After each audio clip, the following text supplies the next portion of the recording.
Boa noite a todos. Que a paz do Mestre Jesus possa ser uma constante no coração de cada um de nós. Que tenhamos na noite de hoje, em poucos instantes em que aqui vamos estar, um momento de reflexão na nossa vida através do estudo da doutrina dos Espíritos. Esse estudo que a cada dia vem se fazendo mais importante para cada um de nós, para que nós possamos estar mudando o nosso comportamento, mudando a nossa forma de pensar, de agir, porque é o que nós precisamos, é o que os Espíritos nos recomendam, é o que Jesus precisa e aguarda de cada um de nós. O tema que nós vamos desenvolver na noite de hoje é um tema interessante, porque ele vem a ser algo que se faz emergencial na nossa existência atualmente. Nós precisamos estar atentos e preocupados com o nosso comportamento, com a nossa tomada de atitude, com a nossa mudança de hábito. E mudança de hábito é algo que vai fazer, quando tomada para o bem, vai fazer com que nós estejamos acelerando esse processo que nós arrastamos na evolução espiritual. Não adianta ninguém achar que nós vamos, só por estar na doutrina dos Espíritos, só por estar estudando o Espiritismo, que nós vamos estar melhores, muito melhores amanhã do que o que fomos hoje, do que o que fomos ontem. Não, esse processo é um processo lento, é um processo que requer paciência, que requer, acima de tudo, renúncia de cada um de nós. O processo de evolução, ele não dá saltos. A evolução nossa, ela é gradativa, ela é lenta. Nós vamos adquirindo conhecimentos e, adquirindo esses conhecimentos e colocando-os em prática, nós começamos então a deixar de ser aquele ser arraigado, preso às coisas materiais. Nós vamos começando a fazer uma substituição, tirando o homem velho que habita dentro de nós, que nada aceita e que é turrão e que quer continuar na mesmice, e vamos substituindo esse ser em nós por um ser que pensa. É muito lógico que a doutrina dos Espíritos vem nos esclarecer e vem nos trazer que o processo de evolução requer o nosso esforço através da nossa inteligência. Nós não somos colocados neste planeta, nós não somos colocados nessa existência para estar vivendo, abaixando a cabeça para todo sofrimento, para toda angústia, para toda decepção, para toda lágrima, e interpretar de forma errada os ensinamentos, quando nós sempre ouvimos a dor, o sofrimento é luz para o espírito, então eu tenho que sofrer para que eu possa ter luz espiritual. Não, essa seria uma forma errada de interpretação. Esse sofrimento é fundamental e ele se faz necessário para que nós possamos estar buscando uma melhor forma de viver, buscando melhores caminhos a serem percorridos por nós. Aí sim o sofrimento passa a ser luz para o Espírito. E o sofrimento também é luz para o Espírito e é crescimento evolutivo para o Espírito, quando nós não ficamos em busca de encontrar culpados para o nosso sofrimento, tentando encontrar uma forma de dizer: eu estou sofrendo isso porque eu nasci no lar que eu nasci, porque eu nasci com os familiares sob o mesmo teto com os familiares que eu tenho, porque eu nasci na cidade de Três Rios, porque eu nasci na cidade de Paraíba do Sul, porque eu nasci nesse vale. Não, não é isso. Nós não temos que buscar argumentos para entender esse tipo de sofrimento. Nós temos sim, porque é muito fácil e muito cômodo a gente colocar culpa em outros pelos nossos erros. A gente colocar culpa em outras pessoas, por exemplo, pelo nosso fracasso. Porque nós, quando temos a ideia de tomar uma atitude, de buscar fazer algo na nossa vida, nós, na verdade, já sabemos o que nós queremos. Mas nós temos o hábito de estar sempre procurando pessoas para estar nos aconselhando naquilo que nós devemos fazer. Mas, na verdade, quando nós estamos a fim de algum propósito, quando nós temos uma ideia de fazer algo, seja lá o que for na nossa vida, nós no fundo já sabemos qual é a nossa vontade. Aí eu te procuro para saber o que você acha que devo fazer em relação a uma determinada tomada de atitude na minha vida. E aí você vai dar a sua opinião, você vai ouvir o fato, vai ouvir aquilo que eu tenho para oferecer, qual é a minha verdadeira necessidade, eu vou aflorá-la do meu jeito, porque eu vou sempre estar buscando fazer aquilo que vai agradar a mim mesmo, vou transmitir a você. E você vai tomar a sua atitude baseado na informação que eu te dei. Agnaldo, sinceramente, eu acho que você deveria tomar essa tal atitude. E se a sua tomada de decisão, ou seja, se o meu interrogatório contigo e a sua informação não for convincente com o meu desejo e com a minha vontade, eu vou falar, gostei da ideia dela não, eu vou procurar a ideia com outra pessoa. Aí eu vou e procuro com você. E aí eu falo tudo para você, dessa vez eu vou me preocupar um pouco mais em aflorar mais aquilo que eu estou precisando ouvir, que eu quero ouvir, e você, de repente, invigilante ou querendo me agradar, vai falar o que eu verdadeiramente quero ouvir. Eu acho que eu vou fazer o seguinte, eu vou na opinião dela. Nada. Eu não estou indo na opinião dela, eu estou indo na minha. Nós sabemos muito bem o que a gente quer. Nós sabemos muito bem o que nós precisamos e o que nós queremos para nós. Só que na maioria das vezes as nossas tomadas de atitudes e decisões são contrárias ao amor, contrárias à caridade, contrárias aos ensinamentos do Cristo. Eu só precisava de alguém que me instigasse, que fortalecesse a minha decisão, que já estava no fundo tomada. E aí acontece que eu erro, e o meu erro eu culpo a quem me apoiou. Poxa, deu tudo errado aquilo que você me falou. Eu não era para ter tomado a decisão que você me disse. Nada, não foi você o culpado do meu erro, fui eu mesmo. Somos individuais, somos seres indivíduos. Nós temos a responsabilidade pelos nossos atos e pelas nossas tomadas de decisão. Não podemos culpar a ninguém, não podemos culpar a espiritualidade, não podemos culpar a divindade, não podemos culpar o Criador. Nós somos seres únicos e somos pensantes. Não adianta entre aqueles familiares onde tem uma pessoa que se dedica demais a uma religião, a um trabalho educativo, a um trabalho de evangelização, e você fala assim, não, a minha casa recebe a salvação. Por quê? Porque a minha esposa, ou o meu esposo, ou o meu filho, ele é uma pessoa iluminada, está sempre envolvido no processo da caridade, no processo de aprendizagem espiritual, então a nossa casa tem a salvação. Bobagem, besteira, quem pensa assim. Porque nós somos indivíduos, somos individuais, cada um cresce por si, cada um se transforma por si, cada um recebe na medida do que oferece, cada um recebe aquilo que deu, cada um vai colher o fruto através da semente que semeou.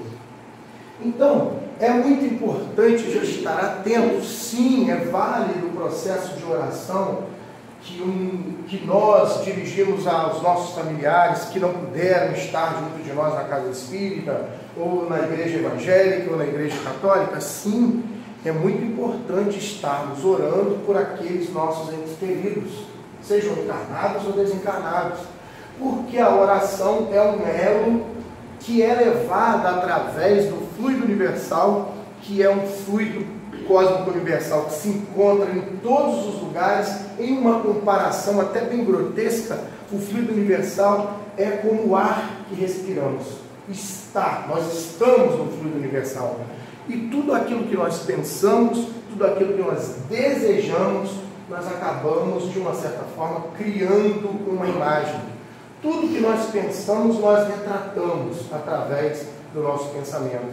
E esse retrato, ele é envolvido, ele está sendo lançado e emitido nesse fluido cósmico universal, que está em todos os lugares.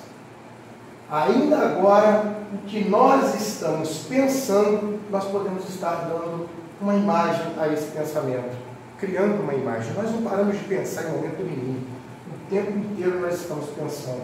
Então, o tempo inteiro nós estamos emitindo essa vibração, esse retrato no fluido universal, que são vistos pelos espíritos de ordem inferior e de ordem superior. Daí a gente entender a questão 459 do Livro dos Espíritos, quando Kardec pergunta aos espíritos se exerce influência os espíritos em nossa vida, e eles dizem sim. Exercem de tal ponto que de ordinário são eles que vos dirigem. Porque os espíritos estão vendo, estão atentos a tudo aquilo que nós pensamos. Através desse fluido universal, que é algo invisível aos nossos olhos, que ainda agora eu estou retratando uma forma de pensamento e lançando nesse fluido universal, que vocês, nós os encarnados, não podemos visualizar, mas os espíritos conseguem visualizar o que nós estamos planejando, o que nós estamos pensando. Daí Jesus condenar o pecado por pensamento. Daí os espíritos vir nos informar de que nós somos responsáveis por situações que muitas das vezes você acha que não tem um pingo de participação. Mas que, se nós formos analisar, um assassinato, por exemplo, pode ter sido alimentado por uma forma de pensamento nossa. Daí os espíritos nos recomendar que estejamos sempre em vigília, orai e vigiai. E hoje a gente já ouve tantos palestrantes e tantos espíritos nos dizendo: vigiai primeiro e orai depois, para que nós não venhamos a cometer tantos erros. Então, quando eu tenho uma dissensão, quando eu tenho um problema, quando eu tenho uma dificuldade, quando eu tenho algo que precisa ser revisto, que precisa ser modificado com alguém, e eu não consigo fazer isso porque eu ainda permaneço cultivando o orgulho, o egoísmo, o ódio, o rancor dentro de mim, eu às vezes chego a me pegar em pensamento contrário ao amor e à caridade, e em alguns casos, pessoas pensando na queda, na ruína, na morte do seu adversário. Mas eu não tenho coragem de fazer, eu não tenho coragem de matar, mas eu tenho vontade. Se eu pudesse, eu enforcava, eu esganava, eu acabava, eu destruía. Então, quando nós pensamos assim, o que nós fazemos? Lançamos essa forma de pensamento no fluido universal, e os espíritos comprometidos com a maldade, espíritos irmãos nossos que ainda não adquiriram conhecimento o suficiente bastante para estar implantando novas formas de pensamento de amor, acabam então colhendo essa nossa informação, esse nosso desejo, essa nossa vontade, e fazendo com que eu não tenho coragem, mas alguém que tenha coragem, porque existe muitos que têm coragem, cometam um assassinato. Ah, mas não matou quem eu queria, morreu outro, então eu não tenho culpa. Nada disso. Ele não fez com quem você queria, mas ele também tinha um inimigo e tinha uma discórdia. e ele foi alimentado através do seu pensamento a cometer aquilo que ele cometeu. Daí, somos ou não, de uma certa forma, responsáveis por diversos assassinatos. Sim. Somos ou não responsáveis por diversas maldades que acontecem no nosso planeta, na nossa cidade, no nosso estado, no nosso país, no nosso ordem. Somos sim.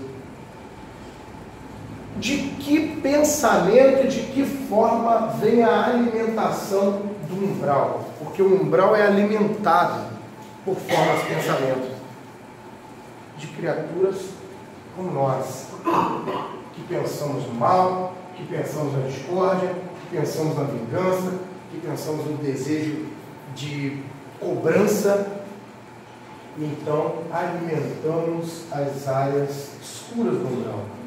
Quando a gente fala em umbral, eu fiz um estudo há pouco tempo atrás sobre umbral, se eu não me engano, o tema era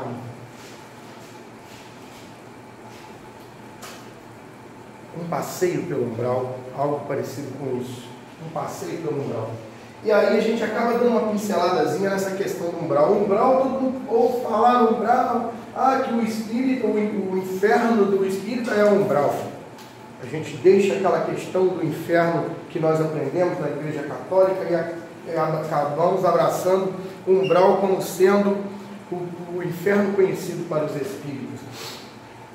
Mas às vezes nós não damos a verdadeira importância em nos aprofundar e conhecer esse umbral. E se você só ouvir falar, o umbral, eu vou passar por lá mesmo, não tem jeito, a gente já ouve até a pessoa falando, tem jeito, não tem como fugir do umbral, vou ter que dar uma passada por lá. Não queira passar pelo umbral. Infelizmente, a nossa forma de pensamento, os nossos desejos, as nossas vontades, as nossas necessidades, nos leva a ser, sim, uma vítima de passagem por lá, uma criatura que vai, às vezes, estagiar por lá. Mas o umbral é muito mais complexo e pior do que aquilo que nós ouvimos apenas ser falado na doutrina espírita, muito superficialmente. Para ser bem objetivo e não fugir muito do nosso tema central, o umbral, os Espíritos nos diz que é uma região geográfica de forma muito parecida com a Terra. Nós vamos ter lugares íngremes, nós vamos ter baixadas, nós vamos ter penhascos, despenhadeiros, nós vamos ter região cavernosa, nós vamos ter região montanhosa. Então, a parte geográfica é muito parecida com a Terra. Por que é parecida com a Terra? Porque o umbral está, nós, de uma certa forma, estamos encarnados e estamos, por isso que é muito fácil essa alimentação das áreas umbralinas, através do nosso pensamento, porque nós estamos ligados de uma forma muito próxima de tudo isso que é o umbral. O umbral torna-se uma dimensão diferente da que nós hoje estamos encarnados. Mas os Espíritos nos dizem que o umbral ele é subdividido em umbral grosso, médio e o suave, que se confunde com a luz, com o estado de claridade. Nesse umbral grosso, a visão é muito turva, quase não enxergamos, porque a luz do sol não entra nesse nevoeiro. A luz do sol não tem facilidade de entrar devido à camada densa alimentada através da nossa maldade, do nosso egoísmo, dos nossos vícios, de nós, os encarnados e dos desencarnados. E essa área, que é a parte do umbral grosso, nos dizem os Espíritos que ela oscila de altitude, de altura, em relação à parte sólida do piso, em torno de 90 a 100 metros, 86 a 100 metros de camada densa, de escuridão. E nesse lugar nós vamos encontrar criaturas disformes, nós vamos encontrar criaturas em estado de inconsciência, espíritos que perderam a sua identidade. espíritos, na maioria, não se conhecem, não sabem o que estão fazendo ali, acham que estão passando por um pesadelo, por um sono, por um maldito pesadelo, e de uma certa forma sofre ali todas as necessidades que nós sofremos na terra. Sofre fome, sede, frio, calor, falta de água, porque a área é árida, não tem vegetação, as árvores são de pequena estatura e são galhos, são ramos. A área o terreno não tem fertilidade, a área não tem produção, não é produtiva. E, além de ter despenhadeiros, que você é surpreendido a todo instante, e que você cai por esses despenhadeiros, porque você não os vê. Daí, fortalecer essa questão de, não, eu estou tendo um pesadelo. Se eu caio realmente numa situação dessa, na minha vida normal, eu teria morrido, eu teria desencarnado. Mas nós estamos em estado de desencarnado. Estamos em estado de espírito.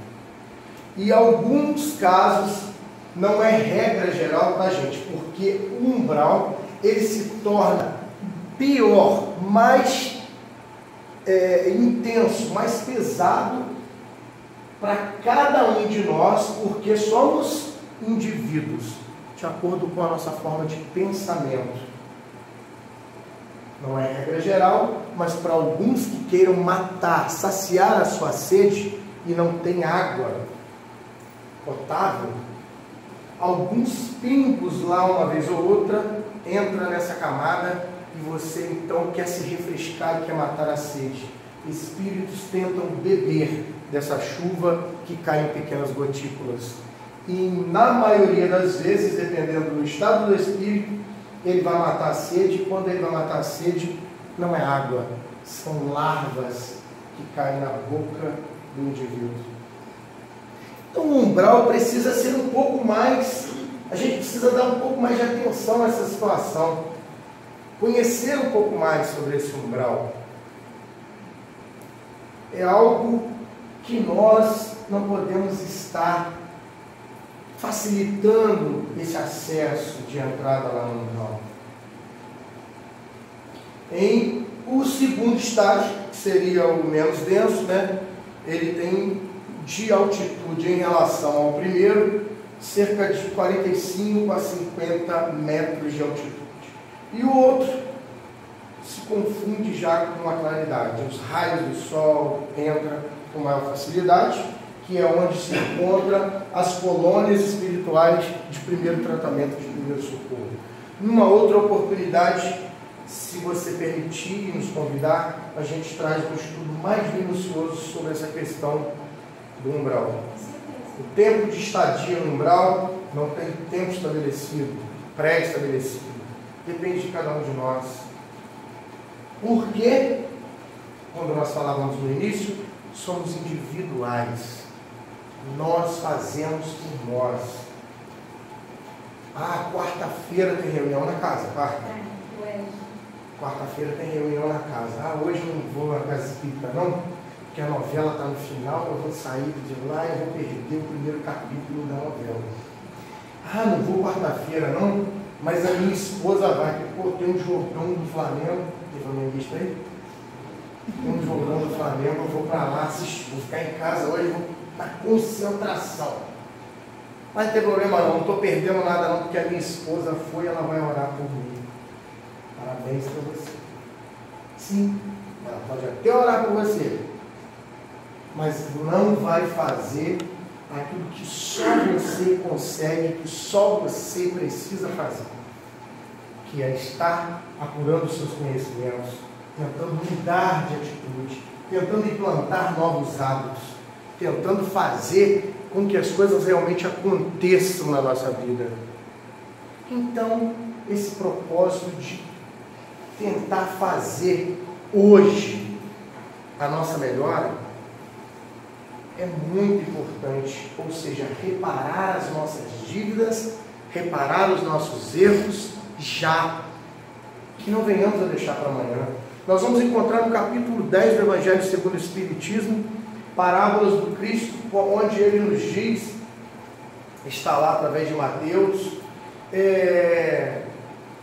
ensinamentos como: se você for a um altar fazer a sua oferenda, primeiro buscai o altar interior. Não é com essas palavras, mas nós estamos fazendo uma tradução. Deixe a sua oferenda de lado, vai no seu altar interior, no seu íntimo, e se tem algum adversário, se tem algum inimigo, se tem algo que você tenha feito que ainda não tenha sido consertado, que ainda não esteja bem, primeiro conserte.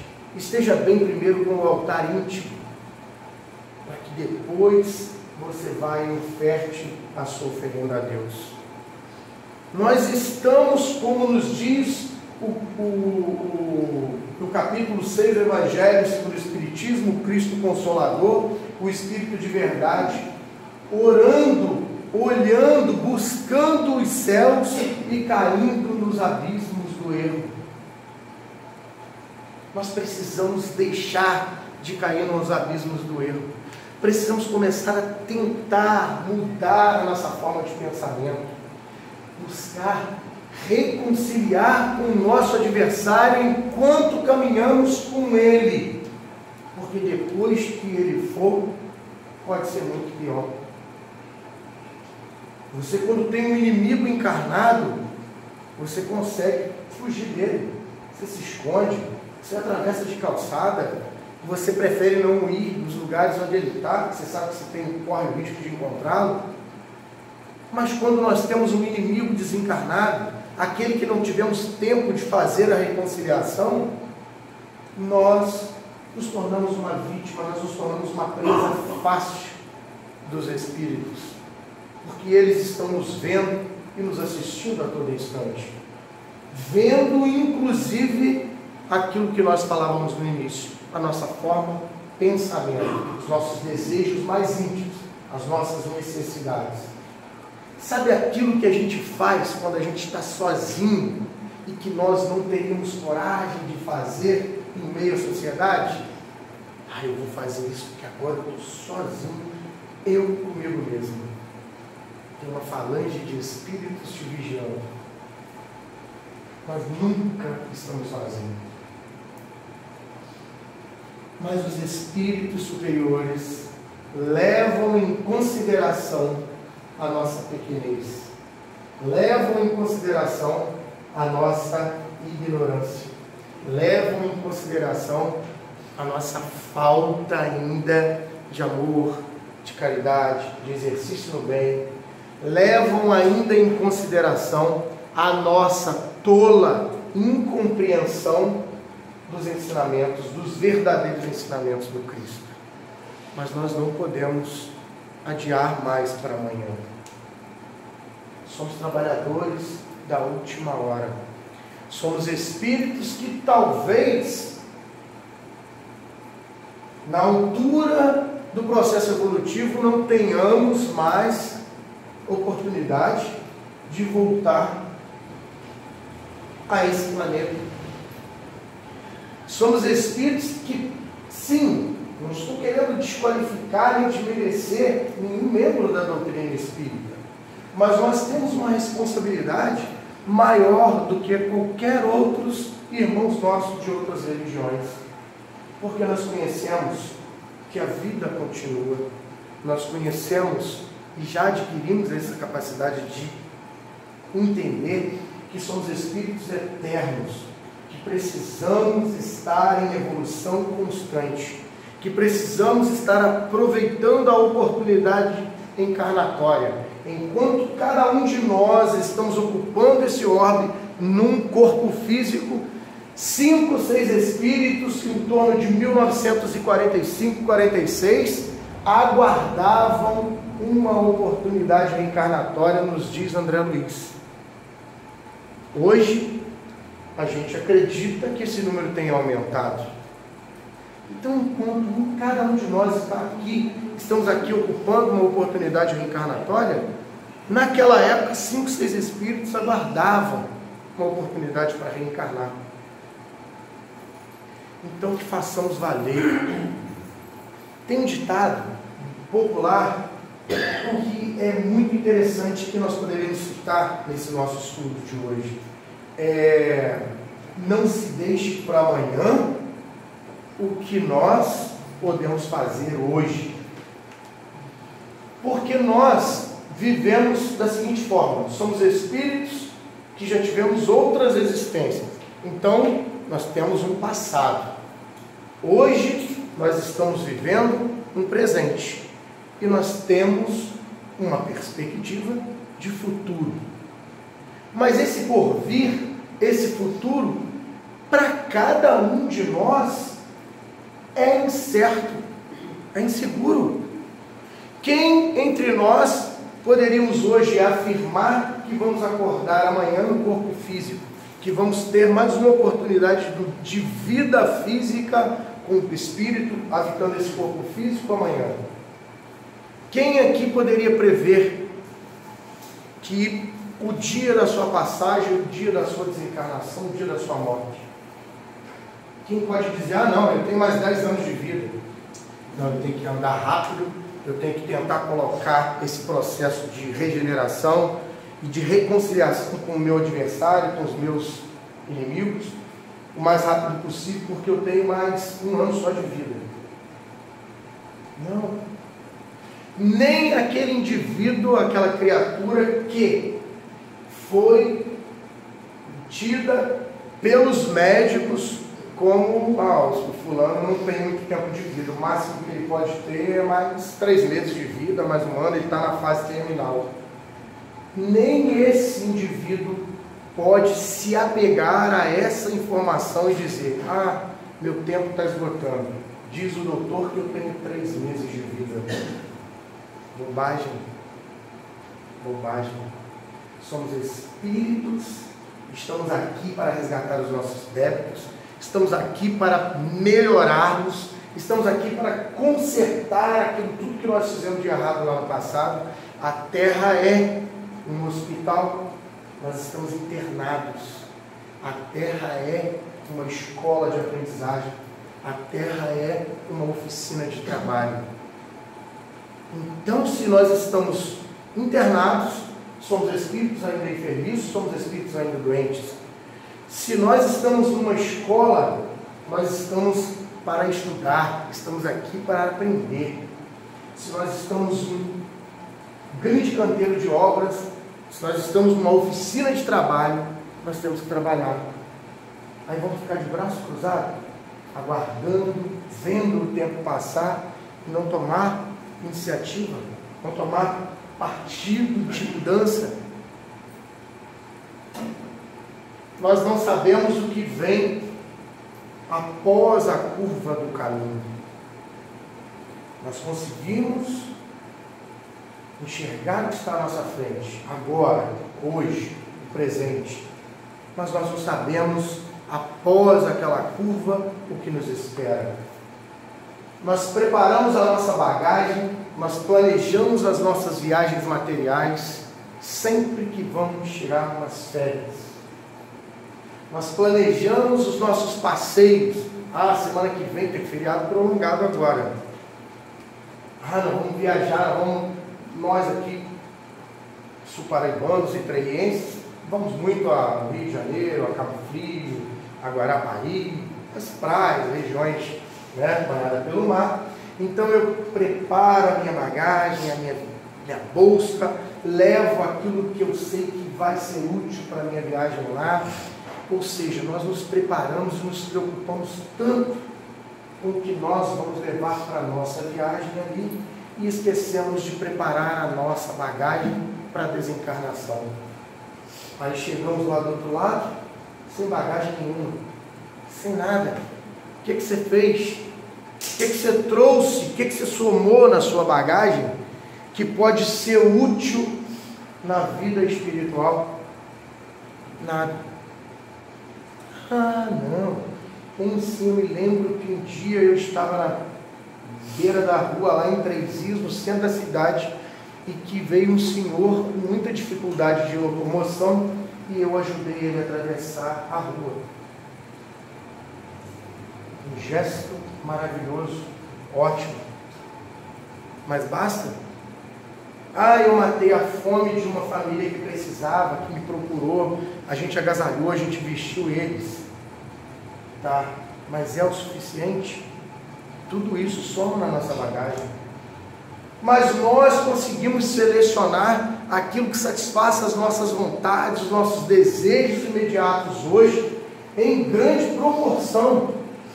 Nos preocupamos em acúmulos, nos preocupamos em guardar riquezas para a nossa existência, roupa nova, carro novo, apartamento na praia, e nos esquecemos da nossa verdadeira vida. Nós vamos chegar sem tetos do outro lado da espiritualidade, se não trabalharmos hoje por uma construção, por uma edificação espiritual. É o que faz falta, é o que precisa, é o que nós precisamos estar fazendo. É algo que nós devemos estar nos preocupando.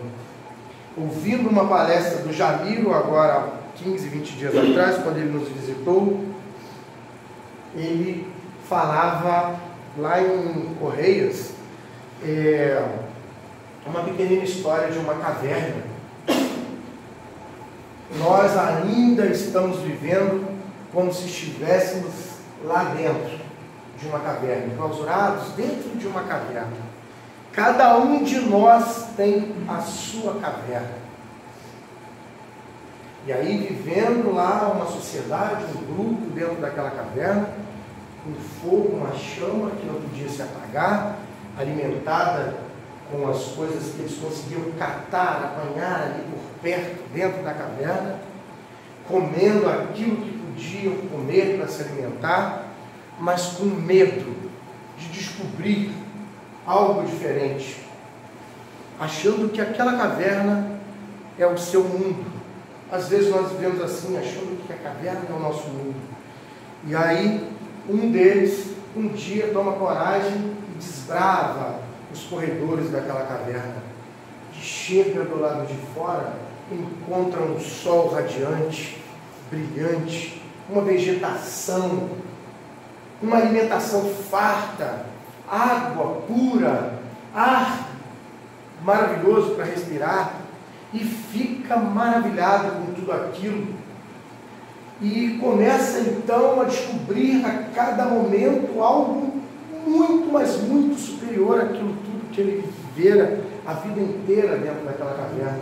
E ele então retorna lá e convida os seus amigos a conhecer uma vida nova, conhecer um lugar farto, onde o sol brilha, onde tem chuva, onde tem água, onde tem alimentação, onde tem vegetação, onde tem verde, onde tem luz.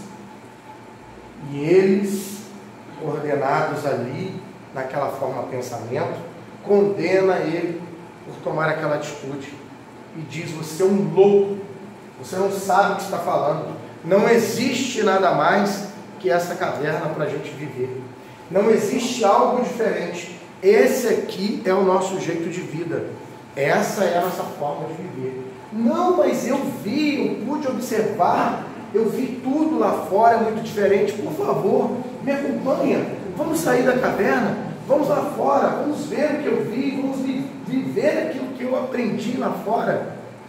E todos eles querem condená-lo por conta de estar fazendo esse convite àqueles que estão lá dentro, dizendo: é um louco, ele teve uma visão e está achando, não existe outra coisa, a vida é essa aqui, é a caverna. E é muitas das vezes assim que nós estamos vivendo, enclausurados, presos dentro da nossa própria caverna. O que seria essa nossa própria caverna? A falta de vontade, a falta de amor, a falta de atitude, a falta de experimentar, mudar um pouco o nosso comportamento, a falta do exercício da fé. Isso é a nossa caverna. Às vezes a gente leva uma vida de comodismo, a gente se acomoda naquela vida que a gente tem e pensa assim: vou viver assim porque assim está bom demais. Eu não atormento ninguém, ninguém me atormenta. Estamos enclausurados, presos numa caverna. Precisamos desbravar, precisamos crescer, precisamos exercitar a nossa inteligência para driblar as nossas crises emocionais, para driblar as nossas crises financeiras, para driblar a nossa falta de paciência, a nossa falta de amor. Precisamos ousar, mas precisamos ousar com Cristo, baseados nos seus ensinamentos. Quando Ele disse: faça a sua parte, que eu te ajudarei. Nós estamos fazendo a nossa parte? Nós estamos buscando mudar alguma coisa? Nós estamos nos exercitando na lei de amor, de caridade, de igualdade que Ele nos pediu? Nós estamos colocando em ordem, antes de fazer a sua oferenda, a sua oferta aqui no altar, buscai o seu altar íntimo. Vai lá, reconciliai primeiro com o vosso adversário, com o seu inimigo, e traga paz a oferecer no altar espiritual. O altar divino, o altar celestial, não precisa de ofertas materiais, precisa de uma oferta espiritual, precisa de oferta de amor, precisa de algo que nós possamos estar a deixar de ser aquela criatura presa, arraigada às coisas materiais. Precisamos crescer como seres humanos e espírito, muito mais como espírito do que como indivíduos encarnados, porque os espíritos nos garantem que essa encarnação e essa oportunidade de vida, em comparação, e se nós formos analisar, a lógica é muito clara, em relação à vida eterna, é algo passageiro, é algo rápido demais, mas é de fundamental importância para o crescimento espiritual. Ah, mas Deus, que é soberanamente justiça e bondade, perdoa todos os nossos erros, todas as nossas falhas. É assim que nós aprendemos lá no passado.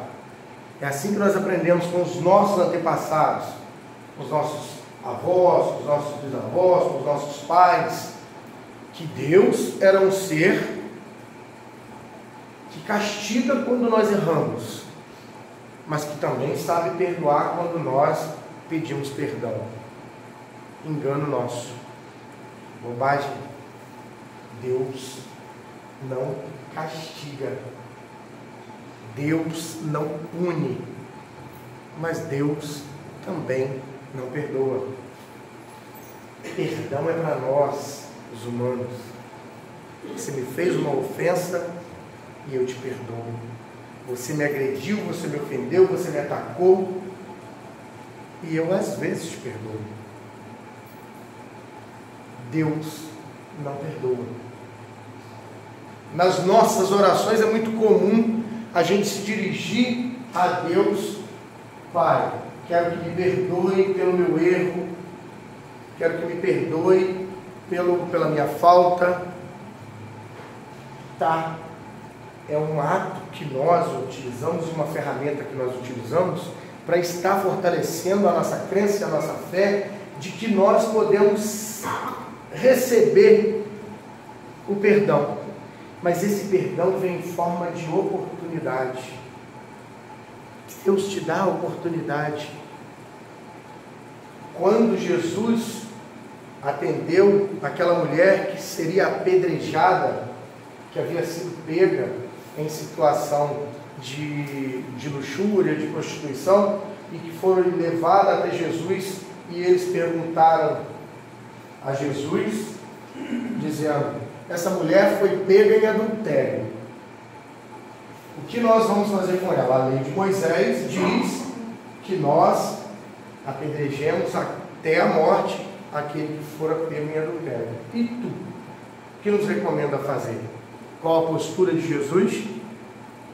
Se põe de joelhos na terra analisando e vendo o pensamento de maldade de cada um daqueles que ali pediam o apedrejamento daquela mulher, ele analisa cautelosamente, volve o olhar a eles e responde: aquele dentre vós que não tiver pecado, atire a primeira pedra. Olha a sabedoria das palavras divinas. Todo mundo de pedra em punho para apedrejar aquela mulher. Se ele não faz, se ele não dita a informação da forma que foi ditada, aquele dentre vós que não tiver pecado, atire a primeira pedra. Se ele não fala dessa forma, já que todos eles queriam de uma certa forma, aquilo era uma armadilha para o Cristo. Se ele fala, atire a primeira pedra, todos atirariam a pedra antes dele concluir a sua palavra, a sua fala. Mas ele disse, aquele dentre vós que não tiver pecado, atire a primeira pedra. Agora se ele fala, atire a primeira pedra, todo mundo iria tirar a primeira pedra. Aquele que não tiver pecado. Mas peraí, mas vocês não me deram tempo de falar, já tiraram a pedra? Porque é assim que nós agimos. Nós já sabemos o que nós queremos. Lembra que nós falamos lá no início do nosso estudo? A gente já tem a nossa opinião formada. A gente só quer que alguém alimente a maldade que já existe entre nós, no nosso interior. A gente só quer que alguém nos dê suporte, que alguém nos sirva de subsídio, de força, de coisa, para que incentivo para que nós venhamos a tomar as nossas atitudes.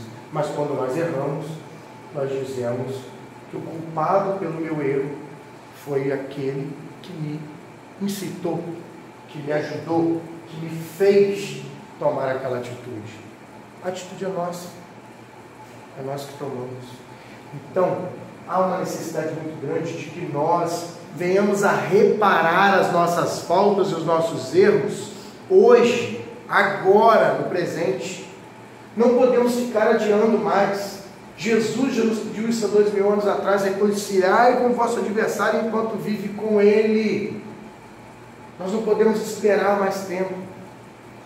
Nós temos que deixar o amor tocar e invadir os nossos corações. Nós temos que aprender a sorrir para as pessoas. Nós temos que aprender a cumprimentar as pessoas. Nós temos que aprender a ser melhores amanhã do que o que fomos hoje. E os Espíritos nos dizem que esse processo é lento, como nós dizíamos no início do nosso encontro. É gradativo, é lento, é devagar demais.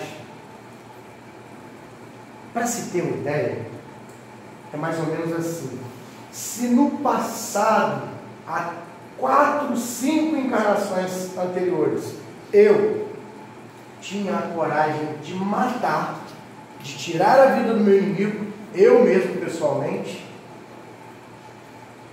numa segunda encarnação, depois daquela, eu ainda venho com esse desejo nutrido. Eu matava.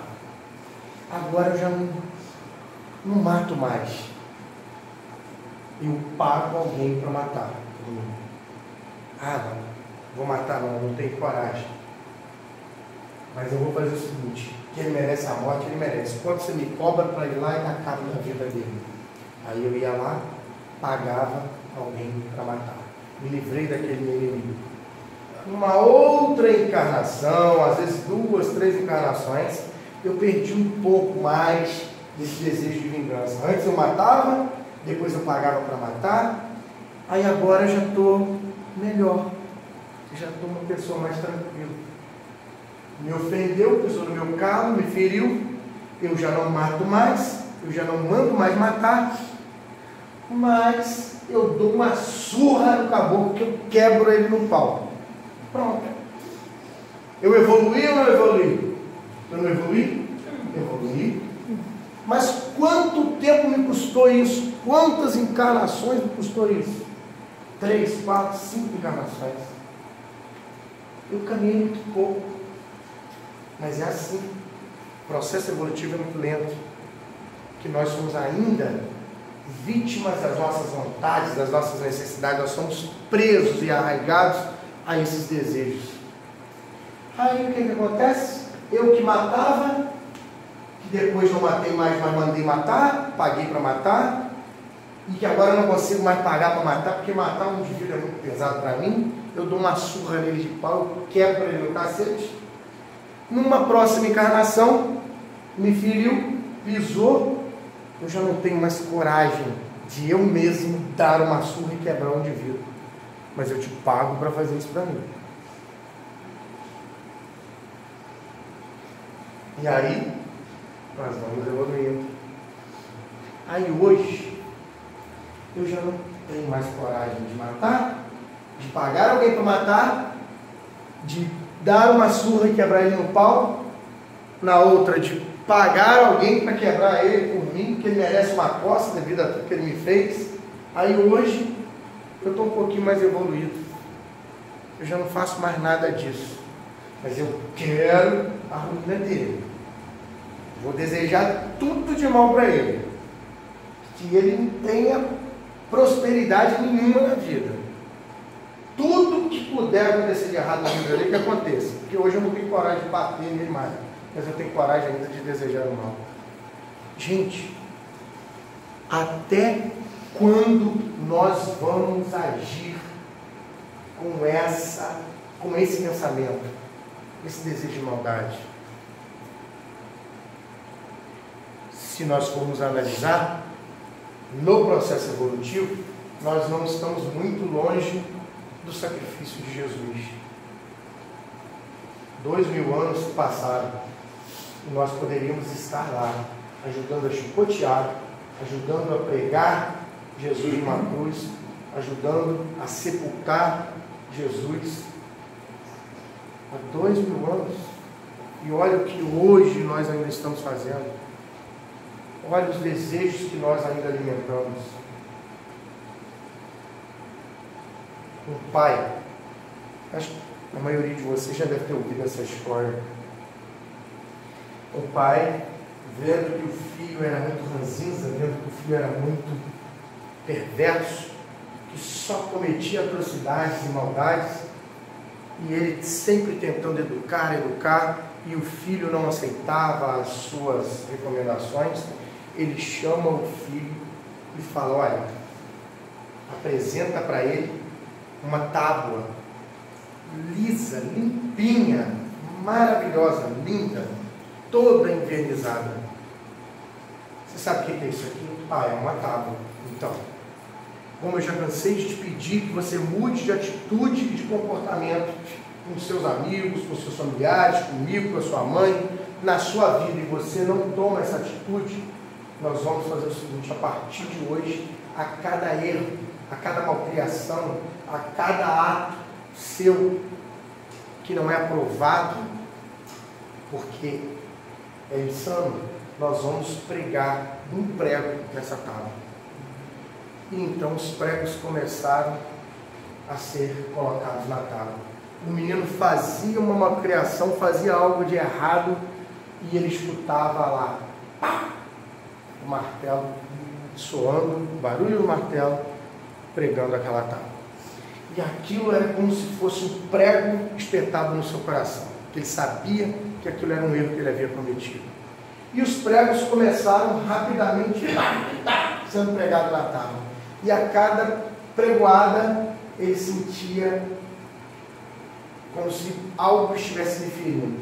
Até que aquilo começou a incomodá-lo muito. E não tinha passado muito tempo, ele resolve dar uma olhada como estava a tábua. Poucos espaços faltavam para que fossem inseridos ali mais alguns pregos. E ele falou: poxa, mas não tem muito tempo que meu pai me apresentou essa tábua e ela já está cravoada de pregos assim.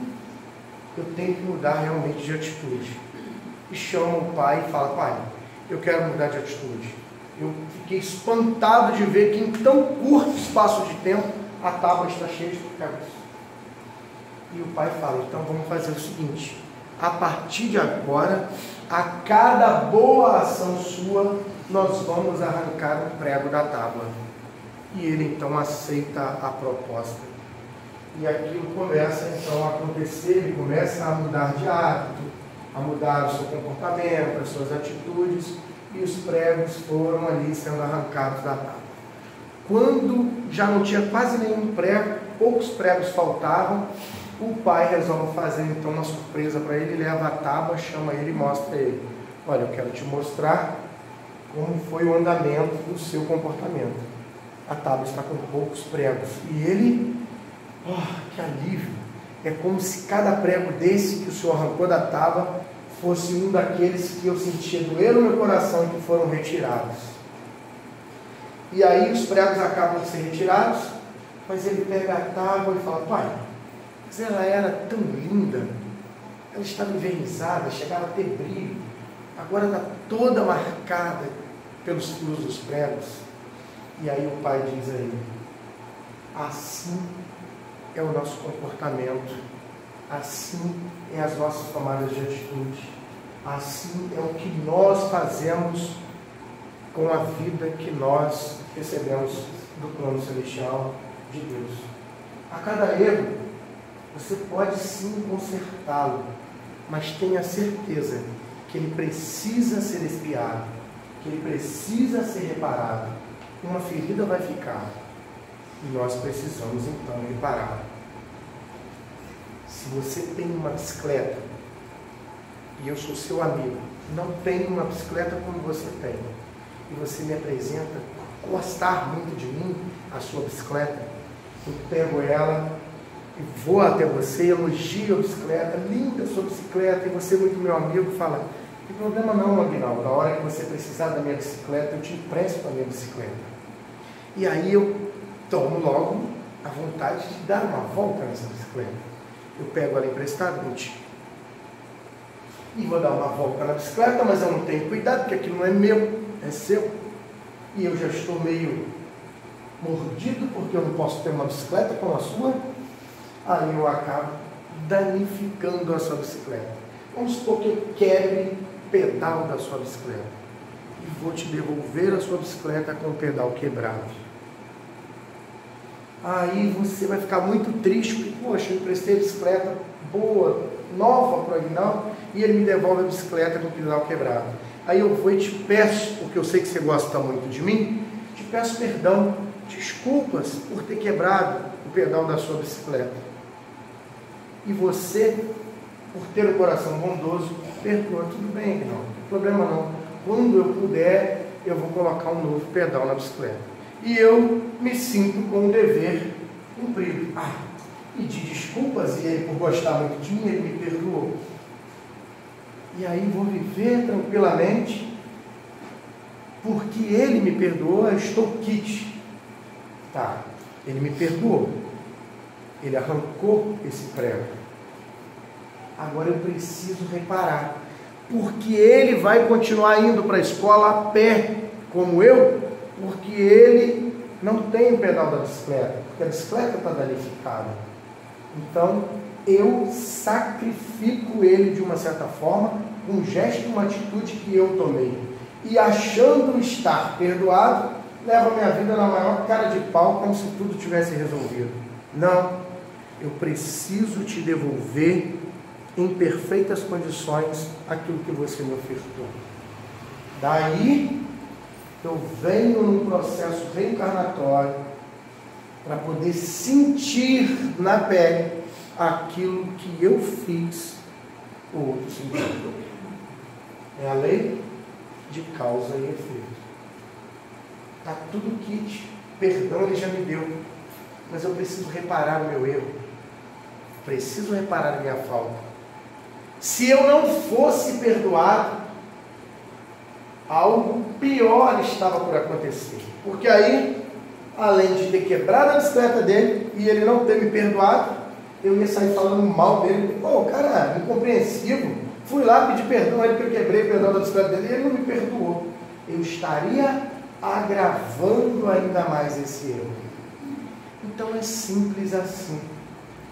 A espiritualidade espera de nós, confia em nós, na nossa mudança. na nossa transformação íntima, moral. Então que nós venhamos a reparar as nossas faltas já. Vamos esquecer que temos uma outra oportunidade reencarnatória lá para frente, porque senão nós vamos cair num comodismo. Seremos espíritas acomodados. Quer saber de uma coisa? A doutrina espírita me informa que eu tenho outras vidas. Então, o que eu não arrumar agora, eu vou consertar depois. É certo isso?